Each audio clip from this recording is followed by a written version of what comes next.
Fala, meus amigos, daquele jeitão? Eu sou Tele Fábio e como vocês bem sabem, nem só de coisas boas foram feitos os anos 80.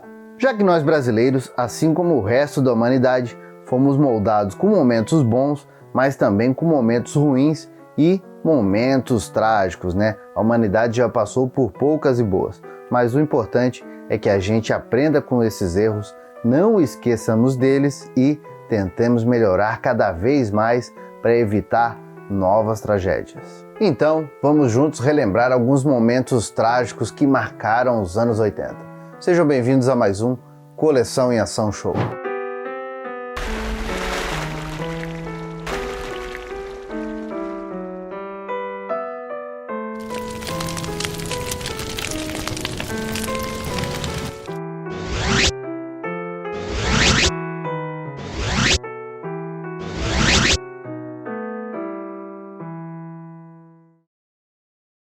Mas antes da gente começar o nosso vídeo, eu quero saber se você já está inscrito aqui no canal, Se está chegando agora ou se já está por aqui há algum tempo, mas ainda não teve coragem de se inscrever. Faz o seguinte, se inscreve aqui e já aproveita para badalar o sininho, porque assim a nossa viagem para o passado é garantida 2 vezes na semana. Vai ser um prazer ter vocês comigo. E a gente já começa relembrando da noite fatídica que ficou marcada pelo desastre do Batomushi 4. E com certeza, quem viveu aquela época e acompanhou todas as manchetes, todas as notícias, é impossível esquecer.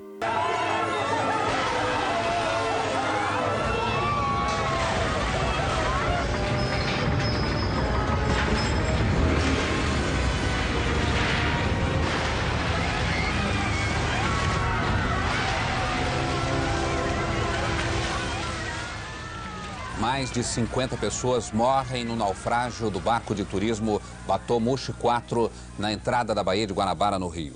O barco, cheio de gente, ia para a festa dos fogos de artifício na praia de Copacabana.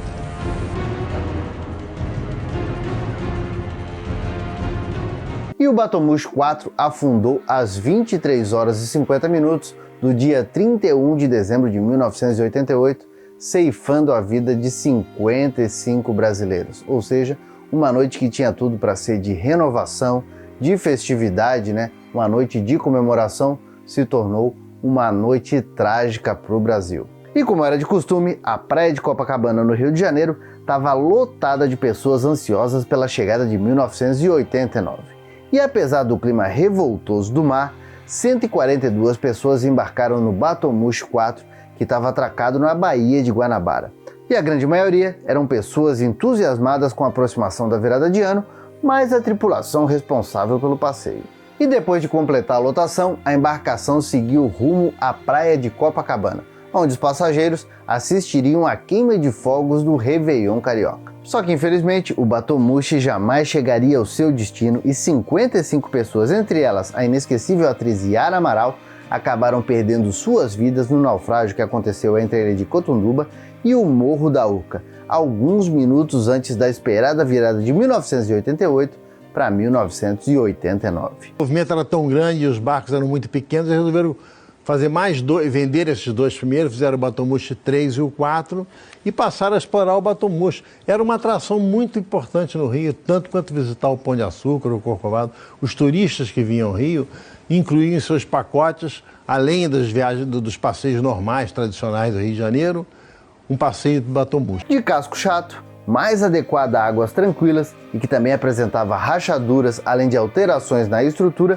como uma laje de concreto com aproximadamente 4 toneladas e, para piorar tudo, uma superlotação com mais que o dobro de passageiros permitidos, a embarcação acabou não suportando o excesso de peso e virou antes de naufragar, lançando muitas pessoas ao mar e deixando outras dezenas presas na parte interna do Batomushi. E o pior é a gente saber que essa tragédia poderia ter sido evitada, já que às 22 horas a embarcação foi interceptada pela Capitania dos Portos, que inclusive fez o Batomushi voltar para o cais para uma nova contagem de passageiros. No entanto, 10 minutos depois de uma boa conversa entre os donos do Batomushi e os militares da capitania, a embarcação foi liberada e partiu em direção à praia de Copacabana. E só não morreu todo mundo que estava no Batomushi graças ao pessoal da traineira Evelyn Maurício, e do iate Casablanca, que chegaram ao local em seguida e começaram a resgatar imediatamente todo mundo que estava na água. Na época, as investigações responsabilizaram os sócios do Batomushi, Rio Turismo e o dono da Itatiaia Turismo, que organizou o passeio. E até tiveram algumas condenações leves, incluindo aí os próprios militares da Capitania dos Portos, mas 30 anos depois ninguém está preso, os donos do Batomushi fugiram, nunca foram responsabilizados por isso. De todas as famílias, apenas uma recebeu indenização e os demais processos aguardam julgamentos de infindáveis recursos. No ar, o Fantástico. Você acompanha agora as notícias do domingo no Brasil e no mundo. Tragédia no último dia do ano. Um barco de turismo vira na entrada da Baía de Guanabara, no Rio. Mais de 50 pessoas morrem no acidente, entre elas a atriz Yara Amaral.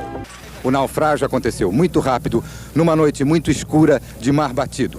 Durante toda a noite, os corpos continuaram chegando aqui ao Yacht Clube do Rio de Janeiro. E outro desastre marcante na vida dos brasileiros dos anos 80 foi o incêndio do edifício Andorinha. E a tragédia do edifício Andorinha aconteceu no centro do Rio de Janeiro por volta de 13h50 do dia 17 de fevereiro de 1986, quando o incêndio nos últimos 5 andares deixou 21 pessoas mortas e mais de 50 feridas, só sendo controlado pelos bombeiros já no início da noite. O fogo começou nas dependências da sede da General Electric, que estava localizada no 9º andar, e teve uma sobrecarga em uma tomada que estava com vários aparelhos elétricos ligados. E quando o fogo começou, os bombeiros chegaram em poucos minutos, mas para piorar tudo, deu problema em vários equipamentos deles e também nos hidrantes que se encontravam na rua, e eles só começaram a conseguir combater o fogo após 1 hora de incêndio.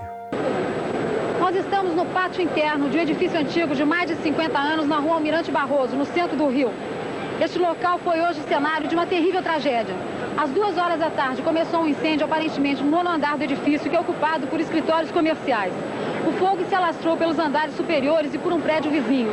Várias pessoas que estavam dentro do edifício correram para a janela, fugindo do fogo e da fumaça. E além da falta de água nos hidrantes da redondeza, outro problema que potencializou demais essa tragédia foi a própria estrutura, A própria estrutura de prevenção que o prédio tinha, já que ele era uma construção com mais de 50 anos de existência. Então, juntando todos esses fatores, em 3 horas, o fogo praticamente consumiu os últimos andares sem encontrar resistência. Outro grande problema é que as escadas Magiro dos caminhões dos bombeiros só iam até o 9º andar, deixando as vítimas dos andares mais altos, do 10º ao 12º andar, sem socorro algum. Os sobreviventes também relataram na época o caos que foi tentar escapar daquele inferno de chamas, já que o prédio, apesar de não ser muito alto, era extenso demais e cada andar em chamas se tornou um verdadeiro labirinto onde era difícil encontrar uma saída. Mesmo assim, felizmente, várias pessoas conseguiram fugir pelo terraço e outras conseguiram fugir pelos cabos do elevador. Agora, o fator mais dramático foi televisionado para o Brasil todo, com o drama de 3 pessoas que estavam em uma janela do 12º andar, praticamente sem saída, e após muito aguardar o socorro que nunca chegou, 2 delas em desespero saltaram para a morte certa, enquanto a outra, que abanava constantemente pedindo ajuda, foi parando aos poucos quando não suportou mais as queimaduras e a falta de ar e morreu ali mesmo, na frente dos olhares dos bombeiros, da imprensa e da própria população que se aglomeravam nas proximidades do incêndio. Com certeza esse foi um dos momentos televisionados mais tristes da história do Brasil. Em menos de 3 horas, boa parte do prédio foi destruída. 50 pessoas estão feridas, a maioria em estado grave. O número exato de mortos ainda não está confirmado. 2 pessoas se jogaram do 12º andar. A cidade do Rio parou e sofreu com a tragédia. Eram 10 para as 2 da tarde. O fogo começou no 9º andar do prédio, onde funcionavam vários escritórios, e se alastrou rapidamente. Algumas pessoas conseguiram escapar do edifício quando o fogo ainda era intenso. Como é que você de lá, hein? Foi salvo pelos bombeiros, só pulou? Os bombeiros arrombaram a porta. Ele pulou lá de cima? Não, pulou não, nós arrombamos. Eu pulei de um prédio pro outro. O Corpo de Bombeiros, no momento, está posicionando uma escada para tentar salvar as pessoas pela janela. Meu Deus do céu, uma pessoa se jogou! Não!